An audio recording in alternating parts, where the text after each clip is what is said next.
Indian express ने छत्तीसगढ़ की राजनीति में भूचाल लाने वाला ऑडियो टेप जारी कर दिया है। पिछले साल कांकेर की अंतागढ़ विधानसभा सीट के लिए सौदेबाजी का खुलासा हुआ है, पैसे का लेन देन हुआ है। इंडियन एक्सप्रेस की रिपोर्ट के मुताबिक बातचीत की रिकॉर्डिंग 2014 की है। बीजेपी को उपचुनाव में वॉकओवर मिल जाए, इसके लिए कांग्रेस उम्मीदवार को मैदान से हटाने के लिए सौदेबाजी हुई, जिसमें छत्तीसगढ़ के मुख्यमंत्री रमन सिंह, उनके दामाद पुनीत गुप्ता, छत्तीसगढ़ के पूर्व मुख्यमंत्री अजीत जोगी, उनके बेटे अमित जोगी का जिक्र है। आपको बता दें, ऑडियो रिकॉर्डिंग जो जारी की गई है इंडियन एक्सप्रेस की तरफ से, इसकी पुष्टि एबीपी न्यूज नहीं करता है। अंतागढ़ सीट से कांग्रेस उम्मीदवार ने एन मौके पर नॉमिनेशन फाइल करने के बाद अपना नॉमिनेशन वापस ले लिया था एन मौके पर। फिर बीजेपी के जो उम्मीदवार थे वो ये चुनाव जीत गए थे और कांग्रेस ने आरोप लगाया था उस वक्त कि बीजेपी ने खरीद लिया हमारे विधायक को, हमारे उम्मीदवार को। यह दरअसल 13 सितंबर 2014 को छत्तीसगढ़ के कांकेर जिले के अंतागढ़ विधानसभा सीट पर उपचुनाव हुआ था। बाई इलेक्शन था ये। इसमें कांग्रेस ने मंतूराम पवार को उतारा था और बीजेपी ने भोजराज नाग को अपना उम्मीदवार बनाया था। चुनाव जीते थे बीजेपी के उम्मीदवार भोजराज नाग। कांग्रेस के मंतूराम पवार ने चुनाव से ठीक पहले अपना नाम अचानक वापस ले लिया था और बीजेपी बिना किसी मुश्किल के, बिना किसी प्रतिद्वंदी के ही जीत गई। इसके बाद कांग्रेस को यह सीट खाली छोड़नी पड़ी। जो बातचीत की रिकॉर्डिंग हुई है वो इसी सीट को लेकर हुई थी, जिसमें कांग्रेस उम्मीदवार मंतूराम पवार के हटने से बीजेपी को वॉकओवर मिला था, यानी कि इलेक्शन को मैनेज किया गया, पैसे का लेन देन हुआ, कांग्रेस का उम्मीदवार मैदान में ना खड़ा हो, इसको लेकर पैसे का लेन देन हुआ। आपको बता दें, बातचीत में इस बात का भी कई जगह जिक्र आ रहा है कि 10 करोड़ 10 की उम्मीद वो कर रहा है और कम से कम आपको 7 तो देने ही होंगे, 25 लाख, 50 लाख, 75 लाख पैसे नहीं मिले। वो ऑडियो रिकॉर्डिंग है जो इंडियन एक्सप्रेस की तरफ से जारी की गई है। किरदार समझिए, अमित जोगी, छत्तीसगढ़ के पूर्व मुख्यमंत्री अजीत जोगी के बेटे अमित जोगी, जो लगातार सबसे बात कर रहे हैं। रिकॉर्डिंग में इनका नाम है, कहा जा रहा है इनका नाम है और यही लगातार बात कर रहे हैं। ऐसा दावा इंडियन एक्सप्रेस का है कि अमित जोगी का नाम है। फिरोज सिद्दीकी, अजीत जोगी के पूर्व समर्थक और अब रमन सिंह के साथ जुड़े हुए हैं, उनका मैनेज कर रहे हैं। अमीन मेमन, ये भी जोगी के समर्थक हैं और इन्होंने एक तरीके से इसका बीड़ा उठाया था कि जो कांग्रेस को उम्मीदवार हैं वो चुनाव से हट जाएं। यही पैसे ना मिलने को लेकर फोन कर रहे थे कि पैसे अब तक नहीं मिले हैं। वहीं फिरोज की तरफ से कहा जा रहा था कि पैसे का इंतजार हो रहा है और पैसे आ जाएंगे। सबसे अहम किरदार पुनीत गुप्ता, रमन सिंह, छत्तीसगढ़ के मुख्यमंत्री रमन सिंह के जो दामाद है पुनीत गुप्ता। दावा किया जा रहा है इंडियन एक्सप्रेस की तरफ से कि इनकी तरफ से बात की गई, पैसे का लेन देन हुआ और पैसे इनकी तरफ से तय किए गए थे। फिरोज सिद्दीकी, अमी मेमन और सबसे अहम जो किरदार है, जो इंडियन एक्सप्रेस के मुताबिक जिन्होंने माना है कि हां ये मेरी आवाज है, मंतूराम पवार, कांग्रेस के उम्मीदवार। ये कांग्रेस के उम्मीदवार थे, एंड मौके पर चुनाव से हट गए थे और बीजेपी को वॉकओवर मिल गया था। आपको बता दें, ये अहम इसलिए है क्योंकि मंतूराम पवार अब ये मान रहे हैं इंडियन एक्सप्रेस के मुताबिक कि मेरी आवाज है। और अमीन मेनन और साथ ही फिरोज सिद्दीकी, जो अजीत जोगी का करीबी था, अजीत जोगी छत्तीसगढ़ के पूर्व मुख्यमंत्री और फिलहाल रमन सिंह के साथ जुड़े हैं, उन दोनों के बीच क्या बातचीत हुई पैसे के लेन देन को लेकर, वो बातचीत आप सुनिए। आपका 50 नहीं करवा रहा हूँ, थोड़ा समझो यार, जब जल्दबाजी निर्णय। अरे छोड़ो, नहीं हो गया। अरे सुनो तो बोस। अरे अमीन भाई, आप भी ना, अरे मेरे को 50 रुपए नहीं चाहिए मेरे को, लेकिन आप जो है ना जबरदस्ती जहाँ से जुड़े हो, जिस जगह अपन लोग हैं यार, थोड़ा सा उनकी लाज करो और अपने हिसाब से कितना सवाल करोगे? अरे कितना सवाल करोगे? आप सुन लो बात सुनो ना। अरे सुनो तो पहले उसकी। अरे सुनो ना, तकलीफ क्या हुई है अभी बताया उसने। उनकी मिसेज जो है सीरियस हो गई है। नहीं सुनो तो मेरी बात, उनकी मिसेज सीरियस हो गई है, ऑपरेशन थिएटर में है बॉस। वो अलग बात है। वो अब आपको किसी के ऊपर प्रॉब्लम नहीं समझना है तो अलग बात है। सुनो तो मेरी बात, मैं 50 आपके लिए अलग निकाला हूँ, मेरा गेम खेलने का। ना मुझे नहीं चाहिए, ना हमको अभी चाहिए था, ना उसमें चाहिए था, किसी में नहीं चाहिए था। मेरे को मतलब अगर अपना मानते हो तो ये सब चीजों को अभी क्लोज करो और आराम से, अभी कोई हड़बड़ाओ मत, कुछ नहीं बिगड़ा है। नहीं, अब खत्म, अब खत्म, अब 5-10 भी देगा ना तो अब हम चुनाव लड़के दिखाएगा, मंतूराम चुनाव लड़के दिखाएगा। और ये बातचीत जो अभी आप सुन रहे थे, दरअसल चुनाव से नॉमिनेशन वापस ले लिया था, उसके बाद पैसे नहीं पहुंचे थे मंतूराम पवार के पास, और इसी वजह से वो थोड़े नाराज नजर आ रहे थे। और फिरोज सिद्दीकी की तरफ से कहा जा रहा था कि रमन सिंह की जो पत्नी है उनकी तबीयत ठीक नहीं है। ये इंडियन एक्सप्रेस ऐसा दावा कर रहा है कि रिकॉर्डिंग में इस बात का जिक्र है। और साथ ही अमित जोगी और फिरोज सिद्दीकी की बातचीत आपको सुनाते हैं। अमित जोगी जो छत्तीसगढ़ के पूर्व मुख्यमंत्री हैं, अजीत जोगी उनके बेटे अमित जोगी, उनकी बातचीत सुनिए आप।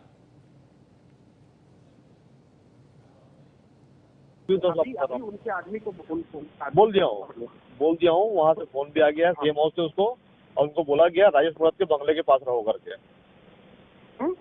राजेश मूणत के बंगले के पास रहो बोला गया उनको। नहीं, राजेश मूणत के बंगले के अंदर घुस गया है ना। हाँ ठीक है, और मूणत से बात करा दो। ठीक है। यार वो वहाँ पहुँच गया है कलेक्ट्रेट में, अब तो सामान देना पड़ेगा ना। नहीं, बात हो गई है, उसकी बात भी करा दिया हूँ सामने में बिग बॉस से, हाँ है ना, उससे बात भी कर लिया है। असल में क्या है कि सुबह डन किया इसने 7:30 बजे, तो वही बोले पेमेंट कुछ नहीं होता, पेमेंट मंगा लिया है इसको। हाँ तो कुछ देना चालू करो। हाँ, वो 4 बजे बोले राइट पेमेंट यहाँ पहुँच जाएगा रायपुर, बोले वो उसने भी किसी ठेकेदार से मंगाए हैं, शराब ठेकेदार से, हो सकता है अरे पप्पू जिससे भी मंगाए हैं उससे मतलब नहीं है, तुम उसको अभी बोलो कि दे रहा है ना। ठीक है, मैं तो बोल दिया दे रहा है, मैं तो रोक के रखा हूँ उस आदमी को, दे रहा है वो बोल दिया हूँ। और आप नंबर 1 से बात भी करा दो। हाँ, वो अंदर घुस गया, अब नहीं करेंगे तो कब करेंगे यार। हाँ नहीं वो तो ठीक है ना, तो आप उसको बोलो अमीन को करा भी, तेरा पैसा यहाँ हो रहा है, आप अमीन को इतना ही कन्विंस रखो कि वो बस पैसा तेरा आ रहा है, मिल जाएगा। हम नहीं बोल सकते जब तक कि तुम मुझे कुछ दिखाओगे नहीं, तुम समझाओ, ठीक है। ठीक है, मैसेज मिल गया ना? हाँ मिल गया।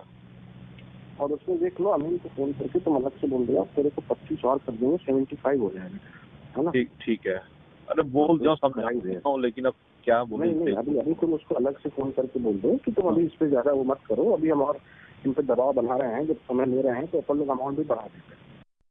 तो ये बातचीत आपने सुनी, और हमारे साथ इस वक्त कांग्रेस के जो उम्मीदवार थे मंतूराम पवार, जिन्होंने ऐन मौके पर अपना नॉमिनेशन वापस ले लिया था, चुनाव मैदान से पीछे हट गए थे, वो इस वक्त हमारे साथ फोनलाइन पर मौजूद है। मंतूराम पवार जी, आपका ऑडियो अभी हम नहीं सुना पाए हैं, लेकिन इंडियन एक्सप्रेस ऐसा दावा कर रहा है कि आपकी तरफ से बातचीत के जरिए ऐसा दावा किया जा रहा है कि आप 10 करोड़ मांग रहे थे, फिर 7 की बात हो रही थी, ऐसा कुछ है क्या?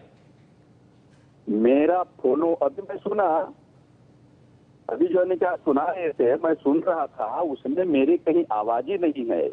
हाँ। और न मैं किसी को फोनों से बात किया हूँ, और न मैं किसी के बोलने से कि नाम वापस लिया हूँ।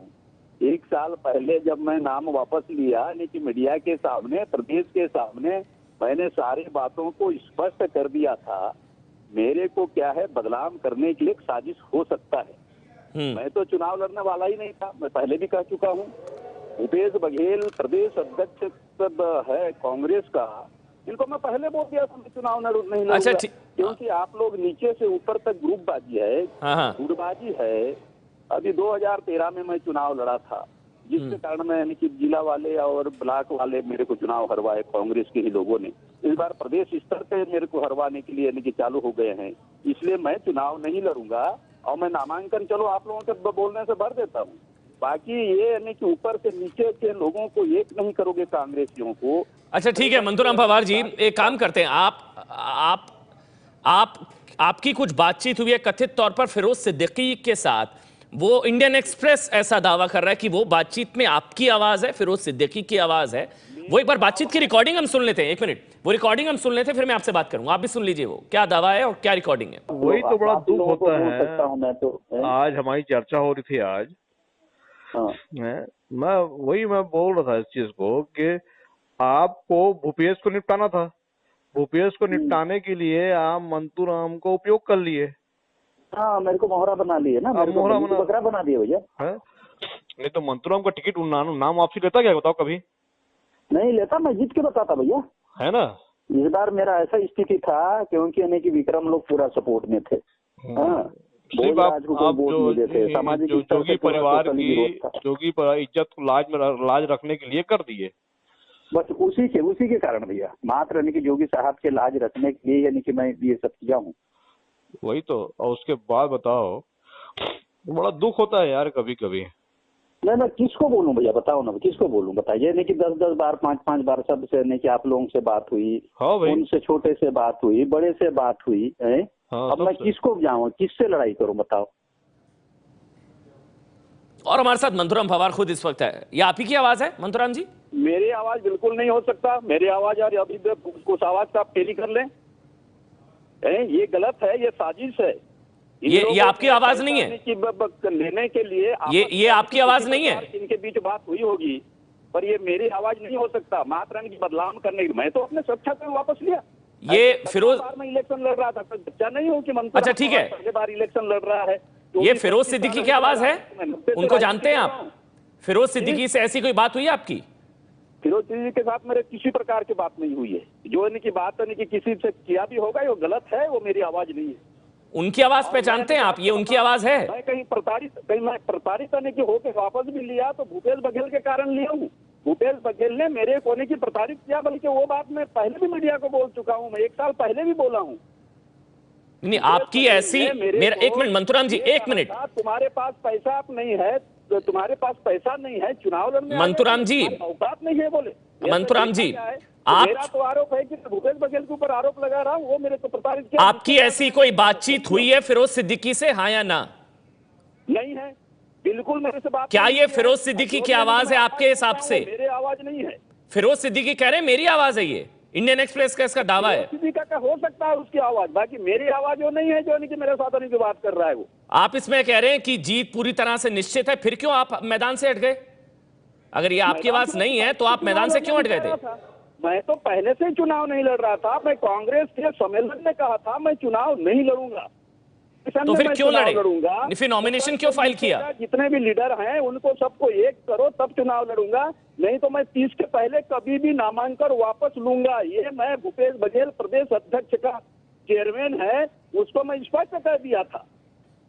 बहुत बहुत शुक्रिया मंतूराम पवार, जो कह रहे हैं मैं तो पहले से ही तय कर चुका था कि मैं चुनाव लड़ूंगा ही नहीं, सिर्फ मैं इस वजह से चुनाव लड़ा क्योंकि दबाव था पार्टी की तरफ से, और मैं चुनाव लड़ा और इस कंडीशन के साथ लड़ा था कि अगर पार्टी मेरा साथ देगी तो लड़ूंगा, वरना 30 तारीख से पहले मैं नॉमिनेशन वापस ले लूंगा, और मैंने ठीक वैसा ही किया। लेकिन अजीत जोगी, छत्तीसगढ़ के जो पूर्व मुख्यमंत्री हैं अजीत जोगी, उनके बेटे अमित जोगी की भी फोन रिकॉर्डिंग का दावा इंडियन एक्सप्रेस की तरफ से किया जा रहा है, और उसी के सौजन्य से हम लगातार आपको ये बातचीत भी दिखा रहे हैं। फिरोज सिद्दीकी से कभी बात नहीं हुई, ये मंतूराम ने एबीपी न्यूज से कहा है। मंतूराम पवार कह रहे हैं कि मेरी कभी ऐसी बातचीत हुई ही नहीं है फिरोज सिद्दीकी से। और अजीत जोगी का भी पक्ष है, छत्तीसगढ़ के जो पूर्व मुख्यमंत्री हैं अजीत जोगी, जिनके बेटे अमित जोगी की फोन रिकॉर्डिंग का दावा इंडियन एक्सप्रेस की तरफ से किया जा रहा है। अजीत जोगी का भी पक्ष जो है वो सामने निकल कर आ रहा है, वो सुनिए आप। ने इस बारे में जिसका आप जिक्र कर रहे हैं, मुझसे एक प्रश्न पूछा था कि हमारे पास कुछ टेप है उसमें आपकी आवाज लगती है, तो मैंने उनसे इनकार किया था और ये भी कहा था कि यदि इस तरह का आरोप हमारे ऊपर लगाया जाएगा तो हम अवमानना का केस इंडियन एक्सप्रेस के ऊपर, संवाददाता आशुतोष भारद्वाज के ऊपर, और जिसने भी ये खबर प्रचारित की है उसके ऊपर दावा दायर करेंगे। तो मेरे ख्याल से 1-2 दिनों में अवमानना का दावा मेरी ओर से और अमित जोगी दोनों की ओर से इस पेपर के ऊपर दायर होगा, क्योंकि ये पूरा झूठा और एक षड्यंत्र है जो आधारहीन है, बेबुनियाद है। ये किन लोगों का इसमें हाथ हो सकता है सर? मैंने तो अभी कुछ सुना नहीं है और ना ही खबर देखी है। मुझे केवल ये याद है कि हफ्ते 10 दिन पहले श्री आशुतोष भारद्वाज ने मुझसे कुछ पूछा था, तो मैंने इनकार किया था और उनको बता भी दिया था कि अगर इस तरह की बात कोई कहेगा तो उसके ऊपर हम सब जो कानूनी अधिकार हमको प्राप्त है, contempt of court,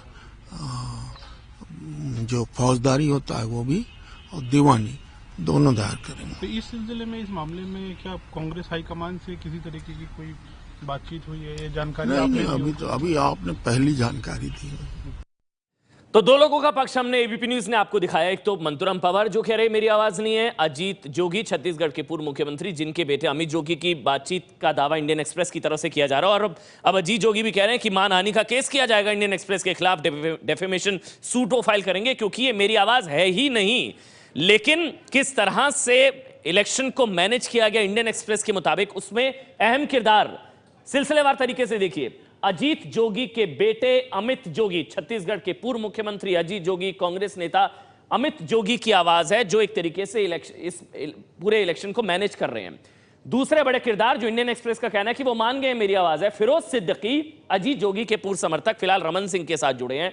Firoz Siddiqui जो डील करवा रहे थे, पैसे का लेन देन कितना होगा, 10 करोड़ में अड़ा है, 7 आपको कम से कम करना होगा। अमीन मेमन जो है वो भी अजीत जोगी के समर्थक हैं, ये भी लगातार बीच में नेगोशिएट कर रहे थे। अहम किरदार जिनसे अभी आपके चैनल एबीपी न्यूज ने बात की, मंतुराम पवार, कांग्रेस के उम्मीदवार जिन्होंने उम्मीदवारी वापस ले ली, वो ये कह रहे हैं कि मेरी कभी इस तरह से फिरोज सिद्दीकी से कोई बातचीत इस तरह की हुई नहीं है। मैंने अगर इलेक्शन मैंने नाम वापस लिया तो मेरी दूसरी मजबूरियां थी, वो अब कांग्रेस अध्यक्ष को जिम्मेदार ठहरा रहे हैं, छत्तीसगढ़ कांग्रेस अध्यक्ष को।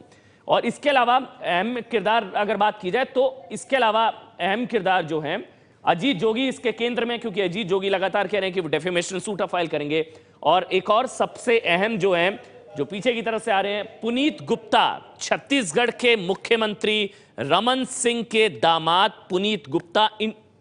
इंडियन एक्सप्रेस का ऐसा दावा है कि पुनीत गुप्ता के साथ ही तमाम लोग बातचीत कर रहे थे, और पुनीत गुप्ता जो है वो बीजेपी की तरफ से, रमन सिंह की तरफ से बता रहे थे, उनकी तरफ से उनका पक्ष रखा जा रहा था कि इलेक्शन को किस तरह से मैनेज करना है। तो ये फोन रिकॉर्डिंग जो है वो इंडियन एक्सप्रेस की तरफ से जारी की गई है, और ये दावा किया गया है कि अंतागढ़ विधानसभा सीट पर जो उपचुनाव हुआ था, ये बाई इलेक्शन था, आपको बता दें, बीजेपी से सच्चिदानंद उपासने इस वक्त हमारे साथ फोन लाइन पर मौजूद है। सच्चिदानंद जी, आप लोगों ने भी इलेक्शन को मैनेज किया था, विधानसभा का उपचुनाव जो हुआ था अंतागढ़ विधानसभा सीट में, रमन सिंह के जो दामाद हैं उनकी फोन रिकॉर्डिंग कोई सामने आई है पुनीत गुप्ता की, इंडियन एक्सप्रेस का दावा है। नहीं, पूरी तरह से गलत है। मैं तो उस चुनाव में था वहां पर, और न ही किसी प्रकार की वहां पर मैनेज हुआ है। वो कांग्रेस जिस प्रकार से लगातार पराजित हो जा रही है छत्तीसगढ़ में, इसका परिणाम था कि उनके प्रत्याशी ने, और आपसी गुटबाजी थी कांग्रेस के एक दूसरे को नीचे दिखाने की, इसके परिणाम स्वरूप वो नाम वापस लिया उसने। न कि भारतीय जनता पार्टी तो पूरी तरह से बूथ स्तर तक चुनावी तैयारी कर चुकी थी। उस समय तक हम तो जीतने के लिए पूरी तरह से मैदान में तैयार थे, और अचानक उनके द्वारा नाम वापस लेना भारतीय जनता पार्टी को भी समझ में नहीं आया कि किस प्रकार से लेकिन इसमें सच्चिदानंद जी, इसमें पुनीत गुप्ता जो है वो जो रमन सिंह के दामाद हैं उनकी आवाज है। वो कह रहे हैं कि वो बातचीत हो रही है, 10 करोड़ 7 करोड़ 50 लाख 25 लाख पैसे का लेन देन। पुनीत गुप्ता को जानते होंगे ना आप? रमन सिंह जी के कोई दामाद जो है राजनीति में नहीं है यहाँ पर। तो गुप्ता जी जिनका नाम आप ले रहे हैं, एक तो उनके दामाद जो है डॉक्टर हैं, उनको राजनीति से कोई दूर दूर तक वास्ता भी नहीं है। हाँ। और राजनीति में ना वो कोई दखल अंदाजी रखते हैं, वो तो अपने व्यवसाय में उनको टाइम रहता नहीं है, और वो रायपुर में अपने प्रैक्टिस करते हैं, और उनको राजनीति की अब एबीसीडी भी नहीं आती है। जिनका नाम आप ले रहे हैं गुप्ता जी का, उनके दामाद का, तो राजनीति की एबीसीडी, तो इतनी बड़ी डील करने की बात तो समझ में नहीं आती कि जो व्यक्ति राजनीति से कोसों दूर है, जो सीएम हाउस भी नहीं जाता होगा, इसको जो है जी सरकार से जोड़ा जा रहा है, पूरी तरह गलत है। ठीक है, बहुत बहुत शुक्रिया सच्चिदानंद उपासने जो कि बीजेपी के नेता हैं, और साथ ही ये राजनीति का दूसरा चेहरा हम आपको दिखाते हैं। वैसे तो राजनीति में धुर विरोधी हैं, छत्तीसगढ़ की राजनीति में बीजेपी कांग्रेस, दो अलग अलग पोल्स, दो अलग अलग ध्रुव, एक तरफ बीजेपी, एक तरफ कांग्रेस, एक तरफ रमन सिंह, एक तरफ अजीत जोगी। लेकिन जब विधानसभा में उपचुनाव की बारी आई तो किस तरह से दोनों का भाईचारा देखने को मिल रहा है, परिवार के लोगों के बीच किस तरह से क्या कहकर लोगों को बुलाया जा रहा है, भाईचारा आप इस रिकॉर्डिंग के जरिए समझिए। हेलो। हाँ, नमस्ते जी। नमस्ते, कैसे हैं डॉक्टर साहब? ठीक है। अभी कैसी है तबीयत आंटी की? She's better. Very good, yeah. And we are lining up this thing, है ना? जो व्हाट हैज बीन डिस्कस्ड तो उसको कर रहे हैं. So tomorrow I think in the evening late night you will have to arrange something. Okay. And कल अपन लोग उसको चाहते हैं कि क्विंच कर दें. I will hand him over to you, है ना? Okay. Okay. So that is the best. Okay. You can coordinate with the local administration ki how you want to do it further, है ना? Okay. और एक बार पापा भी बात करना चाह रहे थे, तो just give me a minute. I'm going to his room. जी भैया. हेलो. हाँ, प्रणाम अंकल जी. हाँ डॉक्टर, कैसी हैं? जी जी. उनकी तबीयत कैसी है? She is better now. Very good, good news. आप तो अभी नहीं आ रहे हैं ना? जी जी, we are coming on 28. Possibility है 28 को आने का, 28 29 को. अच्छा. पर सीएम साहब तो आएंगे? हाँ, हम लोग सब साथ ही में आएंगे. साथ ही में आएंगे ना? वो कोई बात हुई है उसको सेटल करो ना यार जल्दी. जी अंकल जी. हाँ जी अंकल. जी अंकल जी, मैं. हाँ जल्दी करो उसको. अमित से बात कर लो. हैं? हाँ जी जी. हेलो. जी भैया. हाँ, लेकिन उसमें अपने को यही प्रॉब्लम है, थोड़ा सा उसको बढ़ाना पड़ेगा आपका जो वो है ना. जी भैया. हाँ, बिकॉज उसको अपन ने ले लिया है. Tomorrow he will file his whatever has to be done. पर उसके आगे अपने को we'll have to go up to 7 at least, क्योंकि उसको अपन ने he is expecting 10, तो कुछ तो कम करेंगे, पर एकदम से इतना मत कम कर दो कि वो फिर भगी जाए. जी भैया. है ना? तो उसको थोड़ा सा मैं एक बार कम्युनिकेट करके आपको मैं फोटो भी बता रहा हूँ भैया. हाँ, just communicate so that tomorrow evening and who they have to go and meet and all that, ये this gentleman जिससे बात कर रहे हैं ना, वो कोऑर्डिनेट कर लेगा, है ना? जी भैया. ओके. और ये संभवतः ऐसा लग रहा है कि ये शायद उसी समय की रिकॉर्डिंग है जब छत्तीसगढ़ के मुख्यमंत्री रमन सिंह की पत्नी का इलाज चल रहा था, क्योंकि बार बार इसमें इस बात का जिक्र आ रहा है, जो कि अमित जोगी बार बार कह रहे हैं कि उनकी तबीयत कैसी है, आंटी की तबीयत कैसी है, और अंकल शब्द का बार बार इस्तेमाल किया जाए. तो संभवतः शायद ये उसी समय की रिकॉर्डिंग है. लेकिन भाईचारा आपने देखा, लेकिन इंडियन एक्सप्रेस की तरफ से ये रिकॉर्डिंग जारी की गई है. उनका ऐसा दावा है कि ये रिकॉर्डिंग जो है वो फ़ोन रिकॉर्डिंग ऑथेंटिकेट है, सच्ची रिकॉर्डिंग है. हालांकि एबीपी न्यूज़ आपको बता दें इस फ़ोन रिकॉर्डिंग की पुष्टि नहीं करता है. मंतुराम से भी हमने बात की है, उनकी तरफ से भी कहा गया है कि ये फ़ोन रिकॉर्डिंग जो है वो आवाज़ उनकी नहीं है.